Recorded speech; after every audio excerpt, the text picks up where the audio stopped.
एक अंधेरे कमरा जहाँ पर एक शीशा है एंटिक, वो क्या मिस्ट्रियस थिंग कैच करके रखता है, क्या पोजेशन अपने साथ रखता है, और कितनी ज़्यादा ये स्पिरिट इसके अंदर हो सकती है। ओम। तो खैर, अगर आप मेरे मूवी मैजिक के लवर्स हैं और आपने जिस वीडियो को लाइक किया है, आपने क्लिक किया है, तो आपको थंबनेल देख के पता लग गया होगा कि आज मैं किस मूवी के बारे में बात करता हूँ। पिछले हफ्ते रिलीज हुई ये मूवी काफी अच्छा बॉक्स ऑफिस कलेक्शन कर रही है, इवनली अपने पास फ्रेंचाइजी को देखते हुए भी काफी बड़ा इन्होंने ओपनिंग के साथ दिया है। पर खैर, वो तो एक स्टेटिस्टिकल हो गया। मैं बात कर रहा हूं the Conjuring the last right के बारे में, जहां पर WBC प्रोडक्शन ने पहले भी रिवील किया था कि Conjuring devil make me do it, जो थर्ड मूवी थी, वो उनकी लास्ट होने वाली थी, पर अच्छी कमाई ना कारण करने के बाद इनको आगे भी पुश करा गया, जहां पर हमें वही फेवरेट कैरेक्टर एड और लॉरेन देखने को मिलते हैं। एक नए, एक भूत या एडवेंचर्स पे कह सकते हैं, या फिर कह सकते हैं अपनी जान की बाजी लगा के वो इस चक्कर में पड़ते भी हैं, कैसे ये उन फैमिलीज की मदद करते हैं जो कि ईवल स्पिरिट से पोजेस हैं। और खैर, इस मूवी के अंदर काफी सारा बिल्डअप भी दे रखा है और हमें काफी स्पिन ऑफ भी देखने को मिलते हैं। पर खैर, काफी बकचोदी ना करते हुए चलिए शुरू करते हैं। इस मूवी की शुरुआत तो काफी अच्छी होती है, जहां पर 1964 के अंदर हमें एड लॉरेन दिखाए जाते हैं, जो कि एक एंटिक मिरर को पोजेस जो था उसको फ्रीक आउट करना या फिर उसको मिटाने के लिए आते हैं। पर कुछ स्थितियां ऐसी बुरी होती है कि उसके जो पेट में बच्चा होता है एड लॉरेन का, वो पोजेस हो जाता है या फिर वो मरा बच्चा होता है। अपनी भगवान से दुआ मांग के वो उसको जन्म कर देती है। ये खैर ये मूवी का फर्स्ट पार्ट था, जहां पर सेकंड पार्ट में हमें रिवील होता है कि स्मॉल फैमिली पेंसिल्वेनिया में शिफ्ट होती है, जहां पर उसके दादा अपने पोती को एक गिफ्ट करते हैं, वो एंटिक मिरर, जो उसकी वहां पर जो आत्माएं होती हैं उनको वो पोजेस कर लेती है। उस घर के अंदर तीन आत्माएं उस पूरी परिवार को परेशान कर रही होती है, एक कुल्हाड़ी वाला इंसान, एक उसकी माँ, उसकी पत्नी और इसकी माँ। कुल्हाड़ी वाले इंसान ने अपनी पत्नी और माँ को इसलिए मारा था कि पत्नी का अफेयर कहीं था, और पत्नी को बचाते हुए उसकी माँ भी मर जाती है। ये मोटा मोटा वो स्टोरी के मूवी के अंदर है।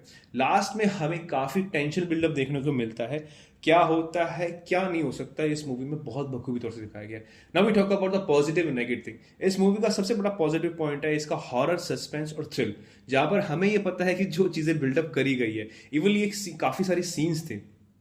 सबसे पहले सीन्स था जब स्मॉल फैमिली की जो लेडीज होती हैं वो जाती है नीचे बेसमेंट के अंदर, तब वो आंखें दिखाई जाती है उसके अंदर हमें, वो लिटरली बहुत डरावना लगता है, एक पोजेशन दिखता है। सेकंड वन, जब वो फुटेज चेक करती है लड़की की किसने उसके बर्थडे केक की ब्लो अप करा था उसको, तब उसको वहां दिखता है। और जब वो हमें एक्स दिखता है तो लिटरली हमें मतलब वो एक एक मेमोरी वाइंड अप होती है, जब हमने ट्रेलर के अंदर देखा था कि वो एक्स किस आदमी से रिलेटेड है, और वो रियली फ्रूलेस है, ब्रूटलेस है।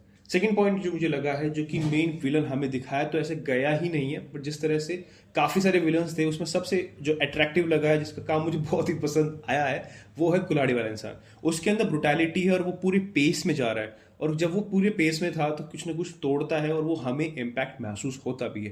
थर्ड पॉजिटिव पॉइंट की लाइटनिंग, जिस तरह से लाइटनिंग के कारण माइकल चैविस ने इसको बिल्डअप कराया हॉरर के लिए, वो बहुत ही मुझे तो अच्छा लगा, ऑसम था, and I really like it.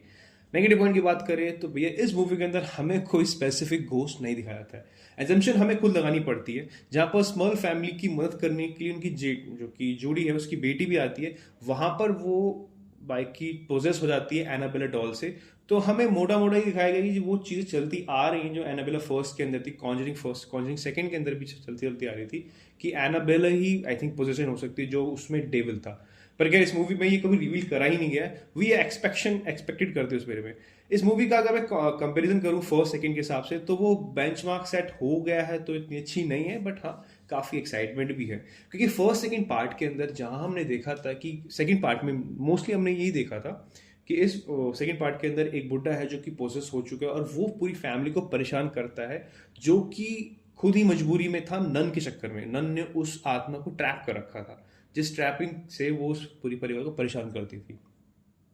इस सेकंड पार्ट में हमें पता है, सेकंड मूवी के इस पोर्शन में पता होता है कि at end of the day ये सारा काम नन का वैलक का है। पर थर्ड पार्ट में हमें ये कोई भी रिवील नहीं दिखाता है कि वो जो तीनों आत्माएं हैं वो सिर्फ मोहरा तो है, पर किसका मोहरा है, उसके पीछे किसका पार्ट है। तो वो हमें एज व्यूअर्स हमें एजप्शन करनी पड़ेगी। मैंने भी बड़ा दिमाग लगाया था, तो मुझे जिस तरह से मूवी के अंदर दिखाई गई चीजें, उसमें मुझे एनाबेल ही लगी क्रिएशन। एनाबेल के पीछे जो डेमोनिक पोजेशन है, वो चीज आइडेंटिटी आइडेंटिटी एंटिटी एंटिटी हाँ एंटिटी जो दिखाई गई थी, मुझे देख के बड़ा, मतलब मैं उसको ढूंढ नहीं पाया था। पर क्या मूवी के लिए आउट ऑफ 5 में से 3.5 स्टार। इस मूवी को आप जरूर देखिए आएगा, क्योंकि ये रिवॉचेबल मूवी है और ये वर्ड ऑफ माउथ है। और इसका प्रोडक्शन क्या है और इसका आने वाले समय में कितना कलेक्शन होगा, क्या ये मूवी आगे बढ़ेगी, क्या इसकी फ्रेंचाइज स्पिन ऑफ हो सकती है, ये जानने के लिए आप मेरा साप्ताहिक वीडियो जरूर देखिएगा, वहां पर जहां पर मैं सारे के सारे मूवीज के बारे में डिस्कस करता हूं, उनके पॉजिटिव नेगेटिव, उनके कलेक्शंस के बारे में और आने वाले समय में क्या इम्पैक्ट हो सकता है। So stay tune with me for the movie magic नया episode. Thank you so much Shaba खैर, आपने माता पिता का ध्यान रखिए। और अगर आप आए हैं तो सब्सक्राइब माई चैनल यार, बड़ी मदद लगती है, हेल्पफुल होता है। और अभी तो कुछ आ भी नहीं रहा है, बट थैंक यू, बाय।